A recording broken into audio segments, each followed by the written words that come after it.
రణమే జీవితమైన వీరుడికి జననం కన్నా మరణమే ముఖ్యమైనది, అత్యంత ప్రియమైనది. అక్షరాల ఆ మాటకు నిలువెత్తు నిదర్శనం అల్లూరి సీతారామరాజు. ఆ మన్యం దొర మట్టిలో కలిసిపోయి ఉండొచ్చు, కానీ ఆయన రగిలించిన విప్లవాగ్ని మన గుండెల్లో నిత్యం ప్రజ్వరిల్లుతూనే ఉంటుంది.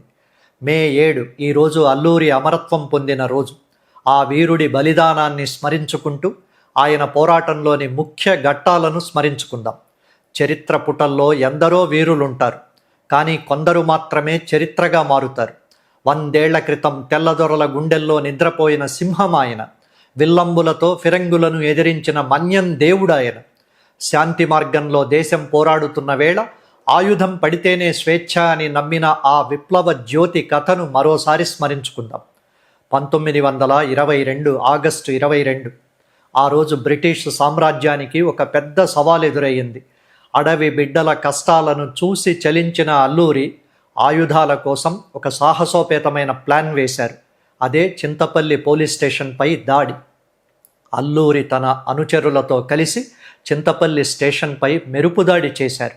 అక్కడున్న తుపాకులు, మందుగుండు సామాగ్రిని స్వాధీనం చేసుకున్నారు. అయితే రాజుగారు దొంగలా పారిపోలేదు. స్టేషన్ డైరీలో ఒక ఉత్తరం రాశారు. మేమిన్ని తుపాకులు తీసుకెళ్తున్నాం, ధైర్యం ఉంటే మమ్మల్ని పట్టుకోండి అని తన సంతకం చేసి మరీ వెళ్ళారు. ఇది బ్రిటిషు వారికి ఒక బహిరంగమైన హెచ్చరిక. ఈ ఒక్క ఘటనతో మన్యం మొత్తం అల్లూరి పేరు మారుమోగిపోయింది. అల్లూరిని పట్టుకోవడానికి బ్రిటిష్ ప్రభుత్వం స్కాట్ కోవార్డ్, హెడ్జెస్ అనే 2 సమర్థులైన అధికారులను పంపింది. కానీ మన్యం అడవి అల్లూరి సొంత ఇల్లు. అక్కడ శత్రువును ఎలా దెబ్బ కొట్టాలో ఆయనకు బాగా తెలుసు. 1922 సెప్టెంబర్లో దమ్మనపల్లి దగ్గర భీకరమైన యుద్ధం జరిగింది. అల్లూరి గెరిల్లా యుద్ధ తంత్రాలను ఉపయోగించారు. కొండలపైన దాక్కున్న విప్లవ వీరులు ఒక్కసారిగా బ్రిటిష్ సైన్యంపై విరుచుకుపడ్డారు. ఆధునిక తుపాకులున్నప్పటికీ అల్లూరి వ్యూహం ముందు బ్రిటిషు వారు నిలబడలేకపోయారు. ఆ యుద్ధంలో స్కాట్ కోవార్డ్, హెడ్జెస్ 2 చనిపోయారు. అల్లూరి దగ్గర ఏదో మంత్రశక్తి ఉందని, ఆయన తూటాలను నీళ్లుగా మార్చేస్తాడని బ్రిటిషు సైన్యం భయపడిపోయేంతగా ఆ విజయం నిలబడింది. వీరుడెప్పుడూ ముసుగు యుద్ధం చెయ్యడు. పగవాడిని కూడా పద్ధతిగా నేరుగానే ఎదిరిస్తాడు. అలా ధర్మయుద్ధం చేసిన మన్యం పులి మన అల్లూరి సీతారామరాజు. గెరిల్లా యుద్ధం అంటేనే మెరుపుదాడి, శత్రువు ఊహించని సమయంలో కొట్టడం. కానీ రాజు రణనీతి వేరు. అది ఒక విలక్షణమైన శైలి. తానెప్పుడొస్తున్నాడో, ఎక్కడ దాడి చేస్తాడో ముందే చెప్పేవాడు. అదే అల్లూరి ముద్ర. అదే ఆయన మిరపకాయ టప. బ్రిటిష్ దొరల గుండెల్లో రైళ్లు పరిగెత్తించిన లేఖ అది. మన్యసీమ ప్రజలను హింసించిన తెల్లదొరలకు ఆ మిరపకాయ టప కనిపిస్తే చాలు, వెన్నులో వణుకు పుట్టేది. ఎందుకంటే రాజు మాట ఇచ్చాడంటే అది జరిగి తీరాల్సిందే. అల్లూరి స్టేషన్లను దోచుకోవడంలో కూడా ఒక క్లాసికల్ టచ్ ఉంటుంది.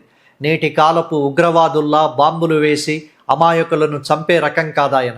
తన పేరును శ్రీమన్మహారాజు రాజాదిరాజు శ్రీ అల్లూరి శ్రీరామరాజు అని రాసుకున్న అల్లూరి అలాగే నిలిచాడు, అలాగే వెలిగాడు.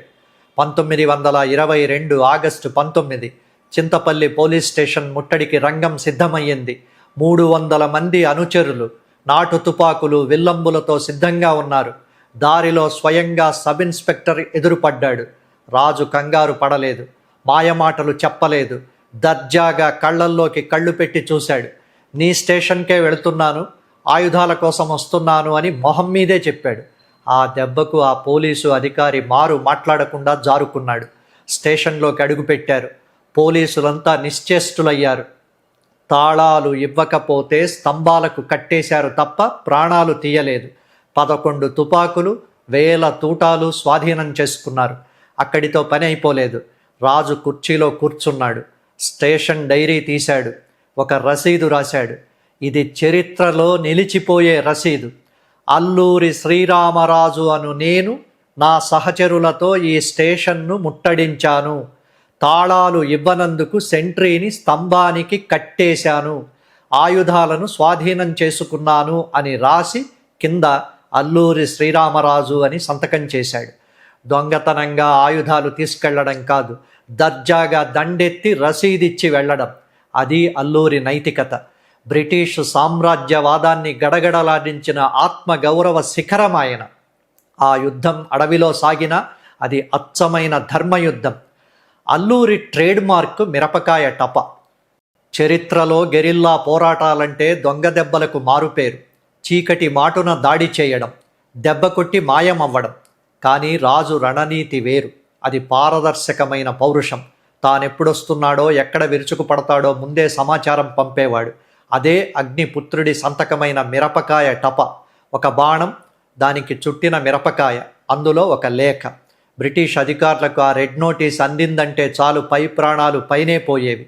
ఏ క్షణంలో మన్యం పులి పంజా విసురుతుందో అని నిద్రలేని రాత్రులు గడిపేవారు తెల్లదొరలు. ఒకరోజు అల్లూరి నిరాయుధంగా సామాన్యుడిలా నడిచి వెళ్తున్నాడు. ఎదురుగా బ్రిటిష్ సైన్యం. ఆయనే అల్లూరి అని తెలియక తమ సామాన్లు మోయమని రాజునే ఆజ్ఞాపించారు ఆ తెల్లదొరలు.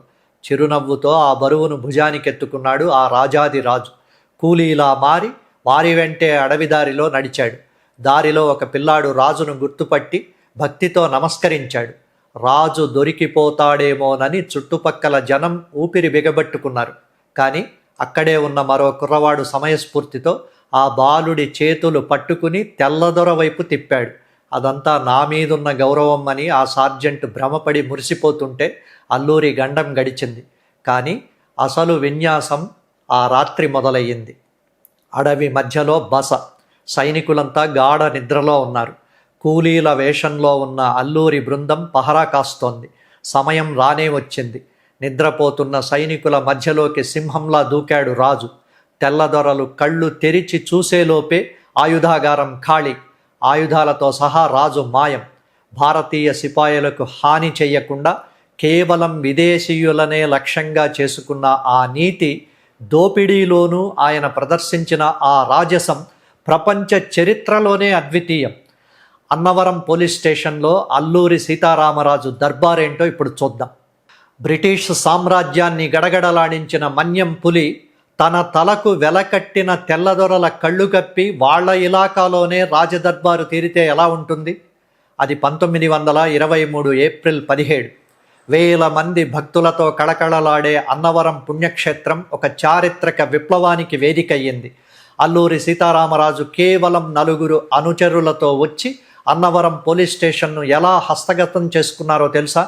తెల్లవారుజామున సరిగ్గా 5 గంటలు పంపానది దాటి అన్నవరంలో అడుగుపెట్టారు రామరాజు. ఒంటి మీద కాషాయం లేదు, చేతిలో దండం లేదు, కేవలం సాదాసీదా కద్దరు నిక్కరు చొక్కా, చేతిలో ఒక చిన్న పేము బెత్తం. 26 ఏళ్ల ఆ యోగి ముఖంలో దివ్యమైన తేజస్సు. ఆయన వెంటే అంగరక్షకుడిగా 30 ఏళ్ల గాం మల్లుదొర, కంటికి రెప్పలా కాపాడుతున్న మరో 3 కోయవీరులు. రాజుగారు ముందుగా వెళ్ళింది పోస్టాఫీస్కు. ఎందుకో తెలుసా? సమాచారం బయటికి వెళ్లకుండా టెలిగ్రామ్ తీగలను కట్ చేయించారు. ఆ తరువాత నేరుగా పోలీస్ స్టేషన్లోకి గర్జించుకుంటూ వెళ్లారు మల్లుదొర. నిద్రమత్తులో ఉన్న పోలీసులు ఉలిక్కిపడి లేచారు. మన్యం పులిని చూడగానే గుండెలు ఆగిపోయినంత పని అయింది. సబ్ ఇన్స్పెక్టర్ భయంతో ఇంట్లో దాక్కుంటే మల్లుదొర వెళ్ళి ఈడ్చుకొచ్చాడు. తీరా వచ్చాక రామరాజు ముందు మోకాళ్ల మీద పడి నన్ను రక్షించండి దొరా అని ఆ ఎస్ఐ వేడుకున్నాడంటే ఆ విప్లవకారుడి ప్రభావం ఎంతటిదో అర్థం చేసుకోవచ్చు. ఆశ్చర్యకరమైన విషయం ఏమిటంటే రికార్డులు తనిఖీ చేసిన రాజు ఆ ఎస్ఐ ప్రాధేయపడ్డంతో ఆయుధాలను ముట్టుకోకుండానే వదిలేశారు. ఆ రోజు స్టేషన్లో ఎస్ఐ కుర్చీలో కూర్చుని రామరాజు సాక్షాత్తు ఒక దర్బారు నిర్వహించారు. వార్త దావాగ్నిలా వ్యాపించింది. వేల మంది జనం కొండ మీద స్వామి దర్శనం వదిలేసి రాజుగారిని చూడ్డానికి తరలివచ్చారు. దారి పొడవునా పూలవాన, జయ జయధ్వానాలు. అన్నవరం సత్రం ఒక రాజభవనంలా మారిపోయింది. మరోవైపు బ్రిటిష్ కలెక్టర్ బ్రాకెన్ 100 మంది సైన్యంతో వచ్చేసరికి రామరాజు క్షేమంగా శంఖవరం చేరుకున్నారు. అక్కడి నుండే కలెక్టర్కు సవాలు విసిరారు. యుద్ధానికైనా మాటలకైనా సిద్ధం రాగలవా అని. 100 మంది సైన్యమున్నా రామరాజున్న చోటుకు వెళ్లడానికి కలెక్టర్కు ధైర్యం చాలలేదు. అల్లూరిని పట్టుకోవడం చేతకాక బ్రిటిషు వాళ్ళు అమాయక గిరిజనులను హింసించడం మొదలుపెట్టారు. తన ప్రజల కోసం తన ప్రాణాలను పణంగా పెట్టాలని అల్లూరి నిర్ణయించుకున్నారు. ఒక వీరుడు తన జాతి కోసం చేసిన గొప్ప త్యాగం ఇది. మన్యంలో ప్రజలపై జరుగుతున్న దౌర్జన్యాలను ఆపడానికి అల్లూరి స్వయంగా లొంగిపోవాలని నిశ్చయించుకున్నారు. 1924 మే 7న చింతపల్లి అడవుల్లో ఆయన్ను బ్రిటిష్ వారు పట్టుకున్నారు. కయ్యూరు దగ్గర ఒక చెట్టుకు కట్టేసి ఏమాత్రం కనికరం లేకుండా ఆ విప్లవ వీరుడిని కాల్చి చంపారు. 27 ఏళ్ల చిన్న వయసులోనే అల్లూరి నేలకురిగారు. కానీ ఆయన మరణం దేశంలో స్వాతంత్ర్య కాంక్షను మరింత రగిల్చింది. రాముడి లాంటి రూపం, అడవి బిడ్డల ప్రాణం, భారతీయుల గర్వం అల్లూరి సీతారామరాజు. మన్యం అడవుల్లో గాలి వీచినప్పుడల్లా వందే మాతరం అన్న అల్లూరి గొంతు వినిపిస్తూనే ఉంటుంది. ఈ కథనానికి ఆధారం ప్రఖ్యాత జర్నలిస్టు, రచయిత ఎంవీఆర్ శాస్త్రి విస్తృత అధ్యయనంతో రాసిన విప్లవ వీరుడు అల్లూరి సీతారామరాజు పుస్తకం. ముగించే ముందు ఒక మాట. ధాత్రి టీవీ వీడియోలకు మిలియన్ల సంఖ్యలో వ్యూస్ వస్తున్నా సబ్స్క్రిప్షన్ ఆ స్థాయిలో లేదు. సబ్స్క్రైబ్ చేసుకోకుండా వీడియోలు చూస్తున్న వాళ్ళు వెంటనే ధాత్రి టీవీని సబ్స్క్రైబ్ చేసుకోండి. మరో 10 మందితో చేయించండి.